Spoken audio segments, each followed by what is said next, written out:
Good morning, everyone. So what we have here is the robot kit and an Android phone. And if I go ahead and plug the Android phone into the robot kit, like so, the Arduino in the robot kit is now getting powered off the Android phone, which is kind of awkward, but that's what we're doing. So now if I go ahead and unlock my Android phone and start up my demo app, the demo app is going to pop up a dialog box, which you can't really see, that says, do we want to allow this app to access USB 2.0 serial permissions? I'll say yes, and then the app crashes. But if we launch it again, we get our fancy app, which you can't see at all. The only UI here is a toggle switch. Oh, you can kind of see the toggle switch right here. And now if I poke that toggle switch, the spin-a-jig light turns on because this robot is still using the same firmware as for the last demo. So if we send over the USB serial connection the command off, that's what happens if I hit the switch, the light turns off.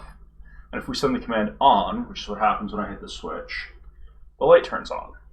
So this situation here where we have a control program running on the phone and firmware running on the robot, which can communicate with the control program over serial, is one of the suggestions that I have for how to effectively expand your robot control beyond what is feasible on a simple Arduino. So, I mean, in this case, we have a sort of interactive control program where I'm pressing buttons, but what UI I have on the computer is sort of irrelevant, and by computer I mean this thing. This could be an arbitrary control program, and we could have arbitrary bidirectional communication at serial speeds over the link. So let me go ahead and flip this light off, and then let's take a quick look at the control program. I guess I shouldn't even bother turning the light off. I just get to be super bright and shaded on one side. So control program. So the control program I have here in Emacs, just because it's a little bit bigger text and I think it's easier to read than if I tried to pop up Android Studio here. But I did build this in Android Studio. I built this in Kotlin, which I've never used before, but it seemed pretty straightforward. So we have a class which is trying to be an Android activity and a button check change listener. We have one control that's interactive, which is a toggle button. So when we hit the toggle button, it's going to call this on check change callback down here.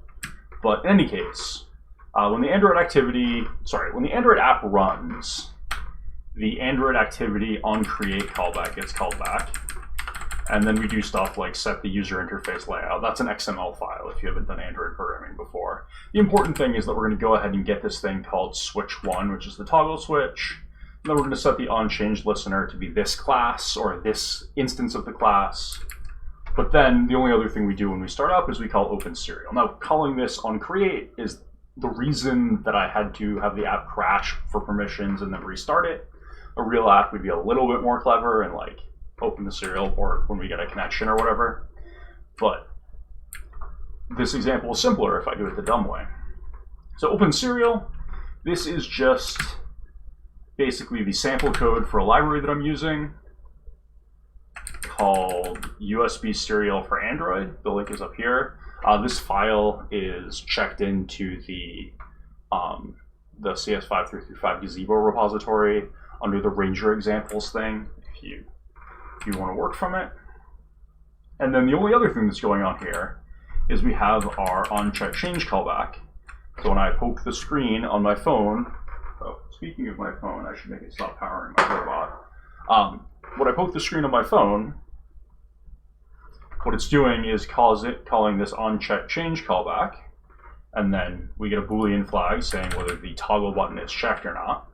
And if the toggle button is checked, and this is after toggling, so if we just turned it on, we're going to go ahead and send a on new line message to our serial port.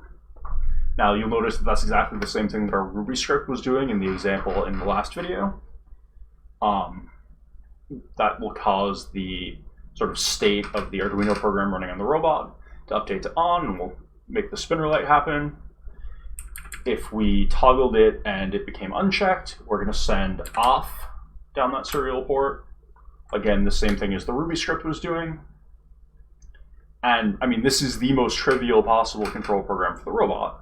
All we're doing is turning on and off an actuator, the spinny light.